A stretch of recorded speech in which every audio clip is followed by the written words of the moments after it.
How is it going, everybody? This is Sean Barnes. I want to welcome you to episode 39 of The Way of the Wolf. On the show today, we're going to be talking about communication across your team. More specifically, I want to talk about how communication changes as your team or business grows and starts to scale larger and larger. Because what happens as leaders, we assume that we know how to effectively communicate, and maybe we can in a small team.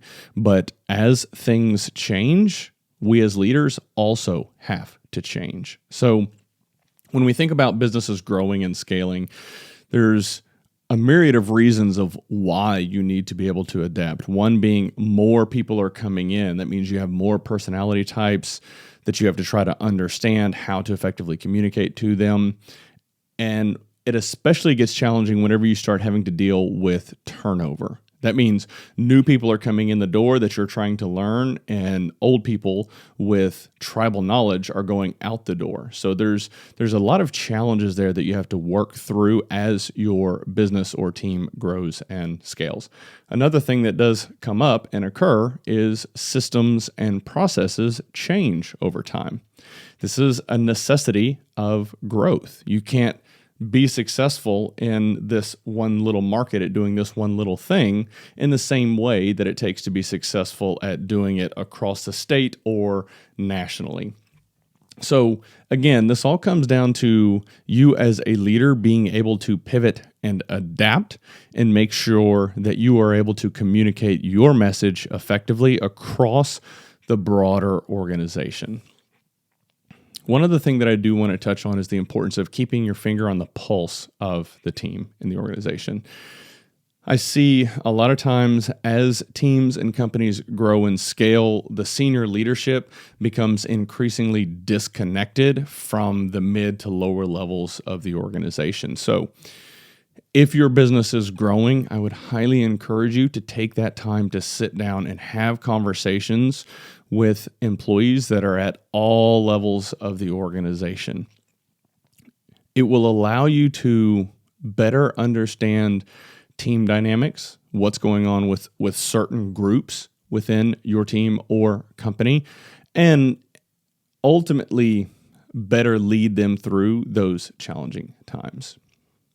So one example that comes to mind, when I think about small teams or businesses, maybe you have a weekly update meeting, and it's an around the room where everybody just kind of everybody shares their thoughts on what they're working on, what they're doing that week, and maybe that works out well for a very small team. But if your team or company gets to a point of 20, 30, 50, 100 people, that's not very realistic. You need to start creating tiers in the organization and making sure that you pop in and have conversation with everyone in all of those tiers. One thing you will also notice is as people come and go from the team, not all of them are going to do a very good job of letting you know what they need from the meetings or what they need from you in terms of communication. As a leader, you have to make sure that your message is clear and consistent across the entire group. So there's an exercise that I like to do from time to time. Actually, you know what? It's been a while because of the pandemic. I haven't had a strategy session where I brought the entire team in.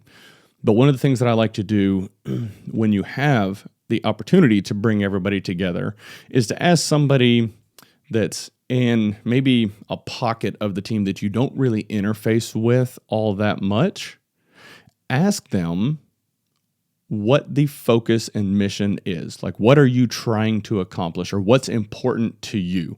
That's actually a really good question. It's something that I've done in the past when I was an IT director, brought the entire team in, and I asked one of the gentlemen on the help desk side of things and said, hey, what's important to me? I found it very interesting, and I was truly appreciative of it, but he was able to cite the things that were important to me.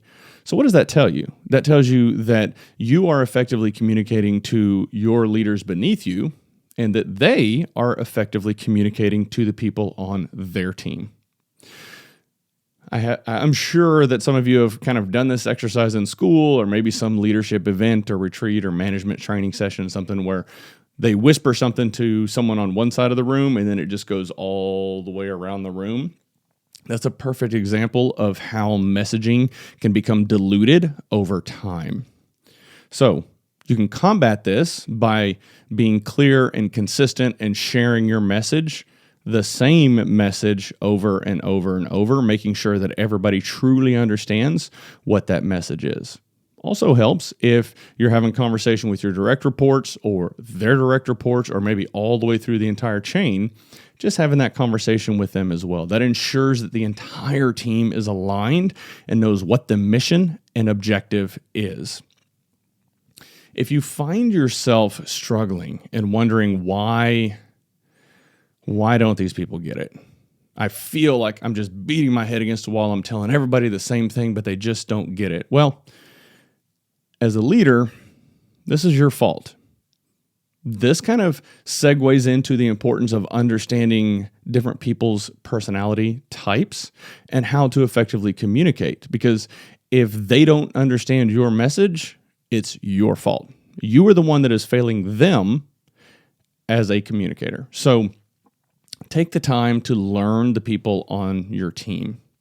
And that's one of the things that you can do to kind of identify the problem is if you're having these conversations, you're like, wait a second, I've never said that at all. That's nothing at all what we're trying to focus on. So correct that in that conversation or in that moment in time, but you need to realize as a leader that you are failing. I guess one other thing that comes to mind whenever you look at team calls, you are quite likely never going to be able to create a team call that is going to be completely valuable for everybody on that call. And I've experienced this over time where you think your calls are working out great and everybody's happy, everybody's getting the messaging, and then you hear through the grapevine somebody's like, yeah, these calls are a complete waste of time. Talk about a punch to the gut. When you think that everything's just rocking and rolling, then all of a sudden you've got somebody on the team that's like, yeah, this is worthless. This is a pain.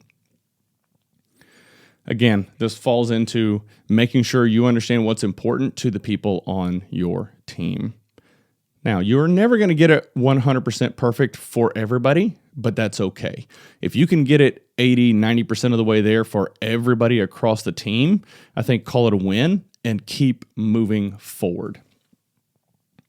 You can also, if you hear about those instances, take the time to sit down with that individual and ask them, hey, if there's not a lot of value here for you, is there any reason you haven't brought it up or you haven't come to talk to me about it and see, hey, is there something we can do to pivot and adjust the way we're handling this call? So just something else there to think about. At the end of the day, if you are struggling with this, it is 100% your fault. You need to be able to come in, identify the issue, adapt, and execute. That's really what it comes down to. So I want to thank all of you for your time, for listening. Please feel free to reach out to me with any sort of questions, thoughts, or ideas. Please leave a review. Those are always very much appreciated. Go out there and get it done.